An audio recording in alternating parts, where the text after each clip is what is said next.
So, how can we actually use matrices? Today's lesson is going to go over how do systems of linear equations become matrices.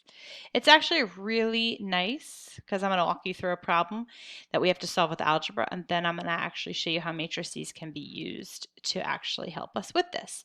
Today's objective is changing them from systems to matrices, so it's not going to be too in-depth.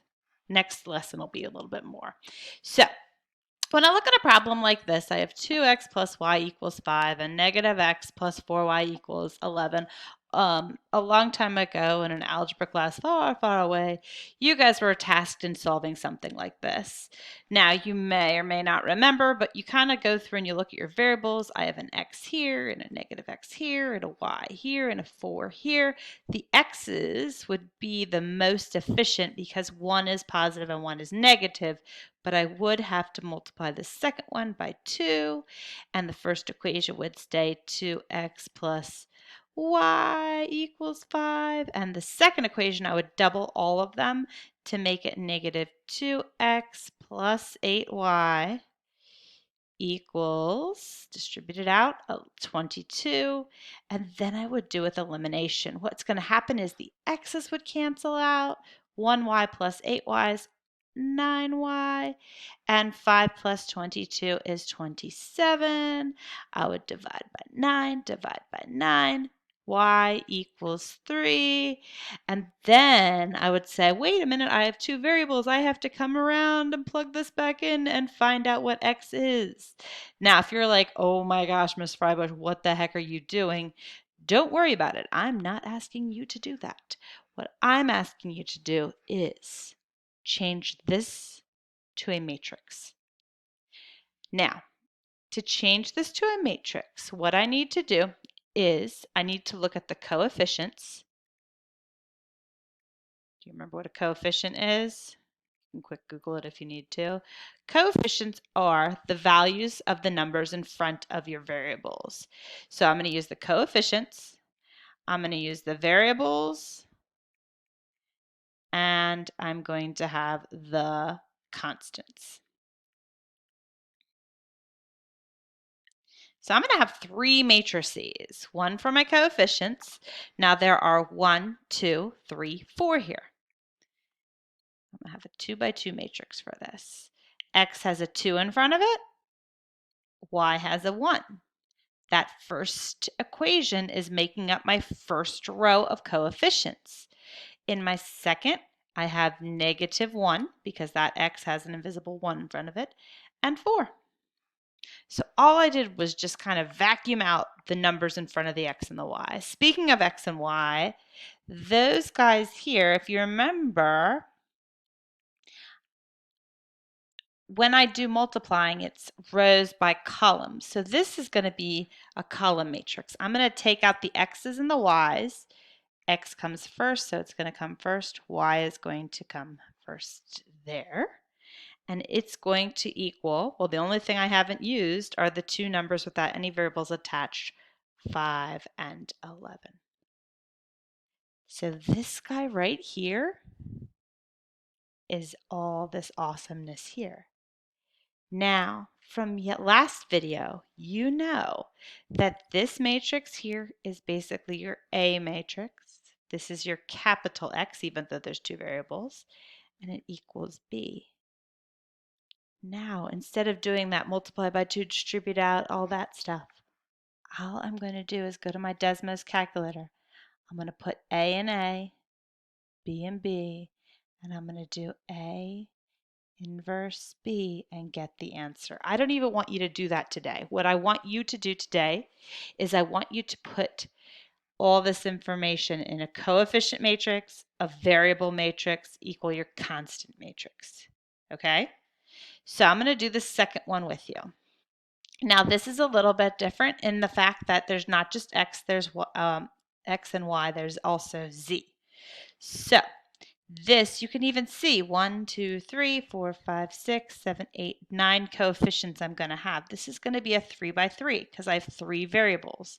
It's always going to be a nice square matrix for us because inverses always use square matrices and we need square matrices, equal number of rows with columns. So I'm going to take the 3, -3, and 6. And the second row is going to be 1, -3, and 10. And the third is going to be -1, 3, and -5. Now, if there wasn't a y here, I could put a 0 in it because there has to be an entry for every position. This is row 1. What is your x? What is your y? What is your z? Row 2. What is your second equation's x, y, z? Now, the second matrix is always your variable matrix. I have 1, 2, 3. I have x, I have y, and I have z. A 3 by 3 and a 3 by 1 will give me a 3 by 1. The constants are going to go here. 20, 40, 30. If I'm very ambitious, I would put this as A, this is B, and do A inverse B to find out what these 3 missing letters are instead of all the math. Matrices are wonderful because they do all that for you. Okay, so that's all I want you to be able to do today. Just take something like this, a system of equations, and make them into matrix form. Coefficients go first, variables, constants. All right, so let's do, ooh, Miss Freibush. I know, I always have to throw something in that's really exciting. All right, so why am I saying, Miss Freibush, I don't even know to say, oh, yes, you do. Calm down, here we go. The thing is, we have coefficients come first. That's your A matrix. Variables, their second matrix. That is matrix X. And they always equal B, which is your constant matrix. Now, what's in front of your constant? An equal sign. If I look at the first equation, great, X and Y are on the left side. The second equation is messing me up because a variable is on the constant side. The constant needs to be by itself, so that y needs to move over. So I need everybody nice and lined up, even the signs, the equal sign. So this 2y needs to bump on over. So 2x plus 5y equals -3 is fantastic. X is fantastic. 1 is fantastic. But this 2y that's on the right side needs to move to the left. So I'm going to minus 2y from both sides. It'll cancel there, and now it's minus 2y here. That occasionally will happen. We need to make sure that our variables are lined up and are equal sign. The only thing on the right should be constants. All right, so now, what is my coefficient matrix? 2, 5,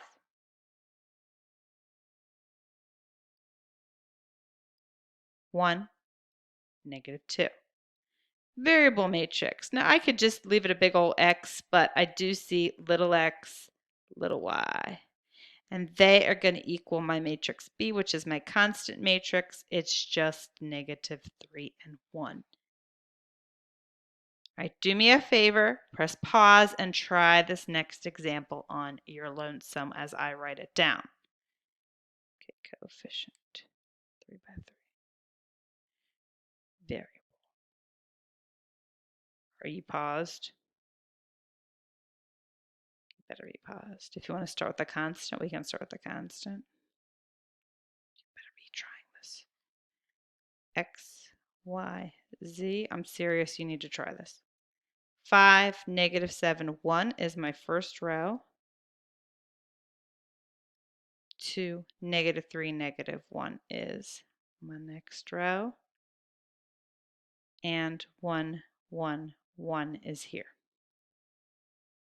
Not even asking you to solve it, even though you would by putting this in A and this in B and knowing that X equals A inverse B, always A first. Labeling is very important with matrices. All right, so now I have two for you guys to try to change into actual systems. So this is my coefficient matrix. These are my variables.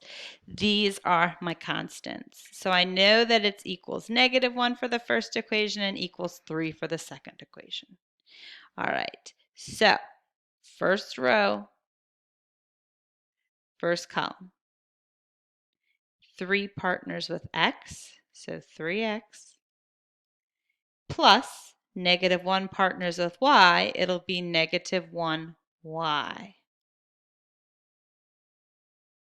Next equation, 2 partners with x